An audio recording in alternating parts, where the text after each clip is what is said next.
That is the new Kia EV4, a car I've been so excited to drive because it goes up against some of the best-selling electric cars in Britain. It's a rival to the likes of the Volkswagen ID.3, the Cupra Born, the Renault Megane E-Tech, etc. And it comes packed with equipment, especially in this top-of-the-range GT Line S trim, which starts at over £43,000, but looks fantastic. Let's take a closer look. Now, I've probably given away the game a little bit because I really like the car's design. I think the EV4 has some really futuristic features like these headlights here, vertical day running lights with individual LEDs. So this car will do very intelligent stuff when you're driving along. I like the fact there's no fake front grille on it. It's just got that bar, and that you've got these quite sporty design features on the GT Line S.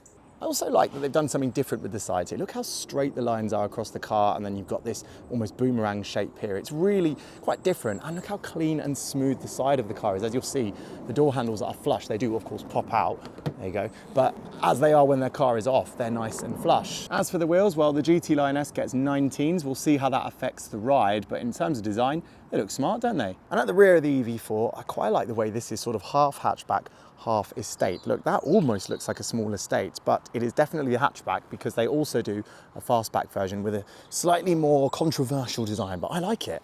I like these boomerang tail lights, and I think just generally the vibe is very sporty and futuristic.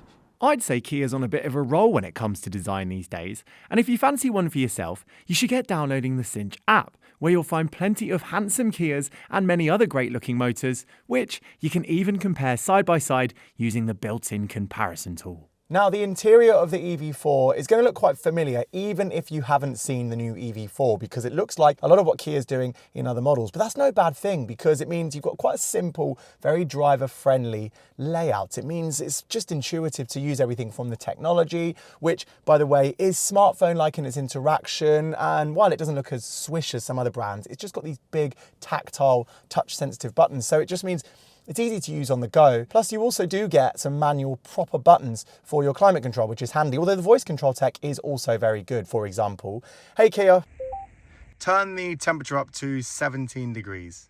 Setting the temperature to 17 degrees. There, so that's pretty effective, although I just use the buttons. And also the screen ahead is nice, crisp and clear. Now, it doesn't get all the squishy, soft touch fabrics that you get in a Citroen, and it doesn't look as sporty as the Cupra, for example. And to be fair, the Renault Megane E-Tech's interior, I think, feels a bit more swish. But actually, overall, this might just be the nicest one to live with from just a usability point of view because of that physical touch with the buttons. And also, it is still quite nice. Plus, there's loads of space as well. It's nice and airy, and if I open this sunroof up here, which isn't a full pano one, but it does go back to, well, there you can see. And also now it's opening properly as well. So it's a proper sunroof, so that's quite nice. It means the cabin does feel quite airy up front. Seats are very comfortable and super adjustable as well. And just generally speaking, it's a nice place to be. Right, let's see what those rear seats are like. Now, it's a pleasant surprise, because this is a batteried car, and that means there's a battery in the floor, and yet I still have a good amount of legroom. Admittedly, the floor is quite high, so I can't tuck my toes under the seat ahead. I've got that set as low as I'd like it, but there isn't much room, so even if you had it higher, it's still a squeeze for your toes.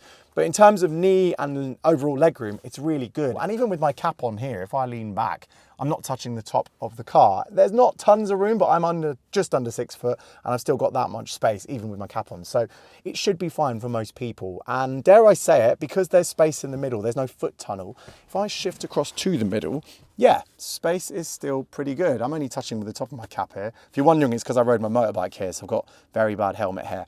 But yeah, in terms of space, it's comfortable. Middle seat isn't going to be the widest, obviously. This is still a hatchback, but it is quite comfortable, and the cushioning is quite supportive. It's quite a contrast to the squishy feeling you get in some of the Citroen models. This is a bit firmer, a bit sportier, but it is very supportive. And you still get a few creature comforts. This GT Line S, if I press a button down here, has heated rear seats for the side passengers. And there's also a place to plug in a European spec plug, but with an adapter. You could put a UK spec plug in there. So you could charge proper things in the back, as well as using the 2 USB-C ports, which are actually mounted into the rear seats here. So it's a decent rear space. And also, if no one's in the middle, you've still got an armrest over here. Do you have a ski hatch?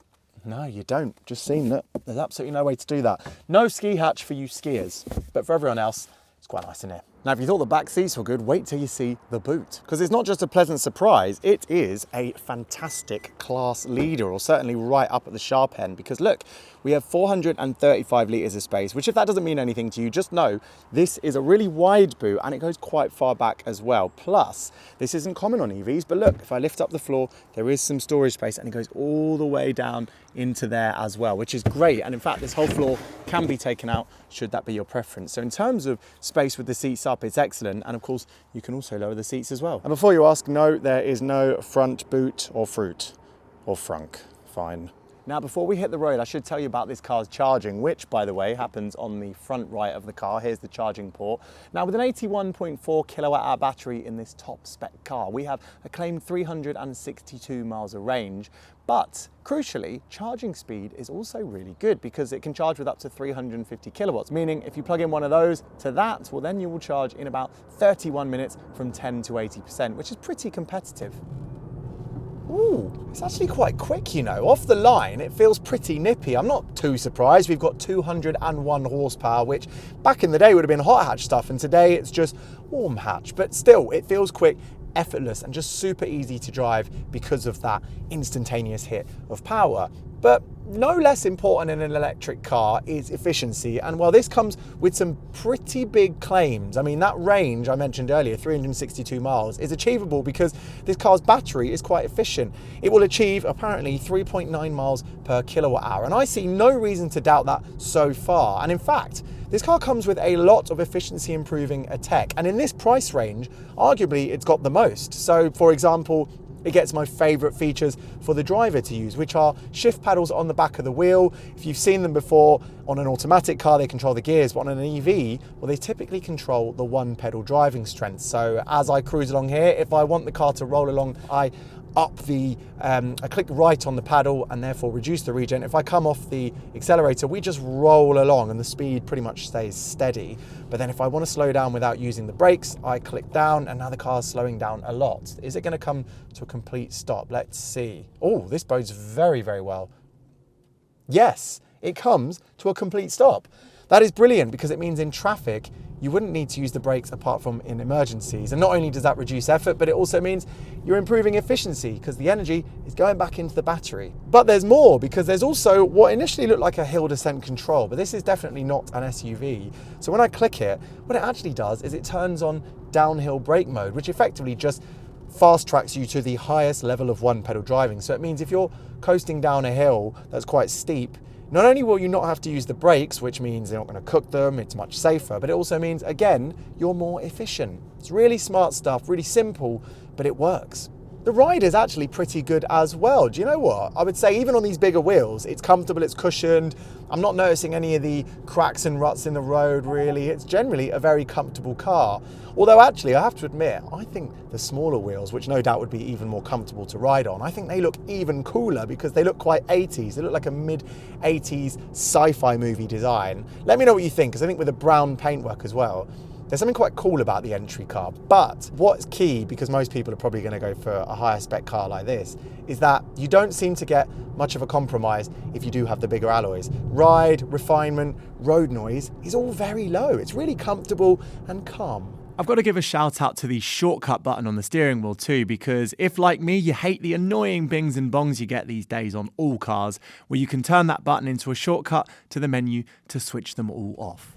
Visibility is also great in the car. We are sitting quite high in the driver's seat, a little bit higher than I'd like to be, but actually the benefit of that is that not only can I see over that really swoopy nose, in fact I can see really clearly over it, so I know exactly where I'm positioning the car, but also the door mirrors are basically big squares, so there's great analog visibility, and the rear window view is not too bad as well, even if it is quite thin. But more importantly in 2025 or 2026, whenever you're watching this, is that the indicator, if I indicate right, I get a camera view from the mirror. It means I can see into my blind spot. Same goes when I indicate left on the left side.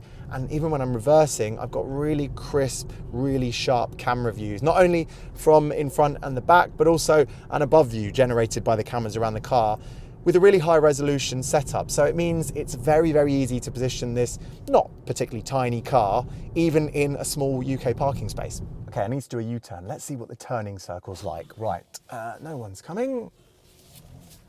Oh, I can tell straight away that's really good. Wow, that is a really tight turning circle.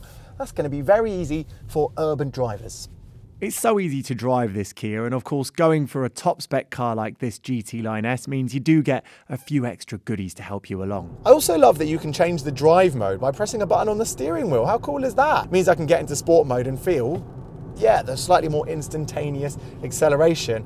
And by the way, all the ambient lighting in the car changes depending on your driving mode. It's a bit, you know, geeky, but I like it. Because the center of gravity is lower in this car as well, it does mean it doesn't handle too bad at all. Although it definitely isn't sporty, it does roll around a bit if you chuck it, but it's pretty composed. And here, conveniently as a corner, if I just allow the car to roll in with pace, there is tons of grip. It just feels easy to drive, very confidence inspiring, but crucially efficient and comfortable.